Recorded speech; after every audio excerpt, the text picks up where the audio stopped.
자녀 수가 좀 많은 그 가정이 좀 혜택이 좀 더 돌아가야 되지 않느냐 하는 그런 지적이 되고 있고, 또 그 노후 대비하는 것에 대해서 그 세액 공제가 좀 부족함이 있지 않느냐 이런 지적이 나오고 있습니다. 그래서 이런 점들을 금년 세제 개편을 하는 과정에서 충분히 감안해서 공제 항목 및 공제 수준을 적정화되도록 그렇게 하겠다는 말씀을 드립니다.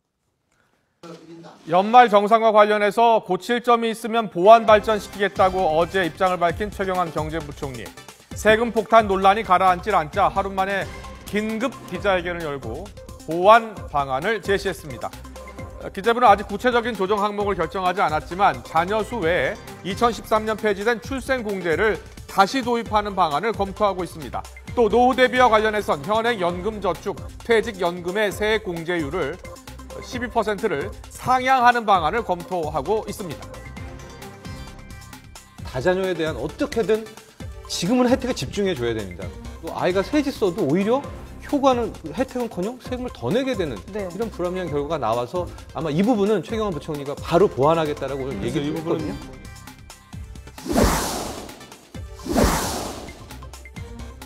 하지만 성난 민심은 쉽게 수그러들지 않을 것 같습니다. 연말정산 제도를 바꾸려면 법 개정을 해야 하는데 올해 연말정산에 대해선 보완책이 적용되지 않기 때문입니다. 그래서일까요? 최경환 부총리는 회견 대부분을 바뀐 세법이 적용된 이번 연말정산의 취지를 설명하는 데 할애했습니다. 소득 재분배 기능을 제고하면서 경제의 활력을 저해하지 않는 방식으로 소득 세제를 재구성할 필요가 있다는 점을 고려하여 지난 2013년 세법 개정 시 세액공제 제도가 조세 형평성을 높일 수 있다는 점에서 여야 합의로 소득공제를 세액공제로 전환하게 된 것입니다. 소득공제를 세액공제로 전환하면 고소득 근로자의 세부담은 증가하며 저소득 근로자의 세부담은 경감됩니다. 저소득층과 서민들의 세 부담을 줄여주기 위한 개편이라는 겁니다. 이에 대해서 법인세는 그대로 두고 근로자의 소득세만 늘리는 데에 대해 비난이 고조되고 있습니다. 야당은 대기업 사내 유보금은 수백조 원에 달하는데 직장인들은 가계부채로 허덕이는 현실이라며 전면적인 세법 개정을 촉구하고 있습니다. 근데 이렇게 한 이유가 소득 재분배 효과를 위해서다라고 했어요. 정말 그 국가 경제 차원에서 소득 재분배가 되려면 대기업에서 중소기업으로 진짜 돈 많은 사람에서 서민층으로 이렇게 크게 가야지 소득 재분배 효과가 있는 거예요. 참 이게 신기한 데자뷰처럼 이번에 9천억, 1조 가까이 더 걷지 않았습니까? 네. 법인세는 지금 1조 원 정도 더 줄었습니다. 그러니까 네. 마치 물론 다른 메커니즘이긴 하지만 샐러리맨들 지갑 털어가지고 기업들을 오히려 이 법인세 못 받는 거 보전해 주는 거 아니야, 이런 형평성 논란이 분명히 또 일고 있거든요. 네. 그래서 이참에 법인세율 자체를 떠나가지고 실효세율을 최소한 높이는 거라도 정치권이 함께 이야기를 꺼내야 여당이든 야당이든 어느 정도 지금 성난 샐러리맨들의 마음을 달랠 수 있지 않을까.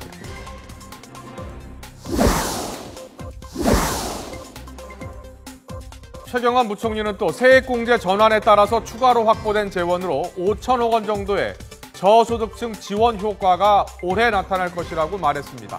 하지만 이에 대해서 복지를 위해 사실상 증세한 것을 시인한 것이라는 비판도 나오고 있습니다. 소득층의 세부담 증가를 통해 확보된 재원은 근로장려세제, EITC, 또 자녀장려세제 등을 통해 저소득층 지원을 위해 쓸 수 있도록 하였습니다.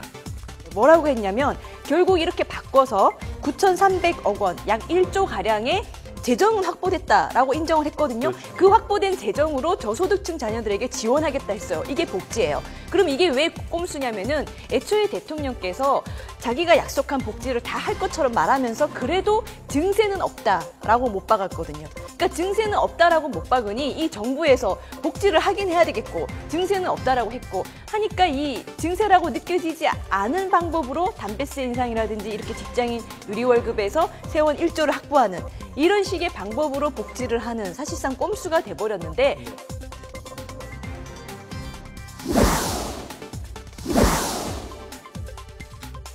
애초에 5,500만 원 이하에는 세부담 증가가 전혀 없을 것이란 정부 발표와는 달리 이 미혼자나 다자녀 가구에서 부담이 늘어난 데에 대한 비판도 나오고 있습니다. 최 부총리는 고소득층이 아닌 계층에서도 세 부담이 늘어날 수 있다는 점을 인정했습니다. 다만 총급여 5,500만 원 이하자 중에서도 아주 일부 근로자의 경우에는 부양가족 공제, 또 자녀의 교육비, 의료비 공제 등을 적용받지 못해서 세 부담이 증가하는 경우도 있을 수는 있겠습니다만은 이는 개인적인 사정에 따라 불가피하게 발생할 수 있다는 점을 이해해 주시기 바랍니다. 그게 어떻게 보면 2, 3만 원대도 있습니다라고 얘기를 하지 사실 상당 부분 사람들은 오히려 더 많은 데에 집중돼 있을 가능성이 쉽게 높다는 얘기해서 거죠. 70% 세일한다고 해서 갔더니 70% 세일하는 건 한 푼 모이고 나머지는 한 5%. 그렇죠. 정확히 그런 거죠. 예. 지금 그런 상황이라 아닌가. 네, 최경환 부총리가 오늘 황급히 기자회견을 연 것은 정부 정책에 문제가 있었음을 시인한 것이나 다름이 없습니다. 심려를 끼쳐 송구스럽다고 했는데요. 하지만 월급에서 미리 세금을 많이 떼고 연말정산 때 많이 돌려주는 이런 조삼모사식 방안을 검토하겠다고 하자 직장인을 원숭이 취급하는 거냐는 반발도 나오고 있는 실정입니다. 다음 달 연말정산 환급액 규모가 확정이 되고 실제로 월급 봉투가 더 얇아질 경우 유리지갑 직장인들의 반발은 더 거세질 것으로 보입니다. 그때 또 추가 대책이 나오는 것은 아니겠죠.